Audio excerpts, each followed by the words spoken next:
A Shelly Blue Wall Switch 4 egy Bluetooth technológiát használó, 4 gombos, vezeték nélküli kapcsoló. A kapcsoló kétféle kivitelben kapható. A keret nélküli, standalone, azaz szabadon álló verziója tetszőleges felületre felrögzíthető kétoldalú ragasztószalaggal, vagy akár hordozható, 4 gombos távirányítóként is használható. A keretbe illeszthető másik kivitelnek nincs teljes hátlapja, ezt különböző fali kapcsoló keretekbe tudjuk illeszteni. A kapcsoló kapható Gira és Merten, valamint Legrand villanykapcsoló keretekhez való adapterrel együtt is. A Legrand kerethez való adapter kompatibilis a Shelly üvegkapcsoló kereteivel is.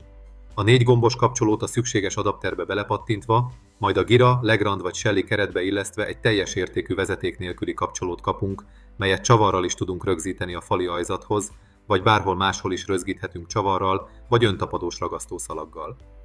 Mind a 4 gombja 4-4 funkciót képes támogatni, használható például világítás, motoros redőnyök vagy egyéb készülékek vezérlésére, valamint jelenetek indítására is. Hosszú, akár 2 éves elemélettartammal rendelkezik. Kompatibilis a Home Assistant okosotthon rendszerrel is, mivel szabványos BT Home protokollt használ a kommunikációhoz. A Shelly okosotthon rendszerében pedig párosítható a Shelly USB és Bluetooth átjárójához vagy bármely Shelly Plus vagy Pro reléhez, és természetesen az új harmadik generációs Shelly eszközökhöz is.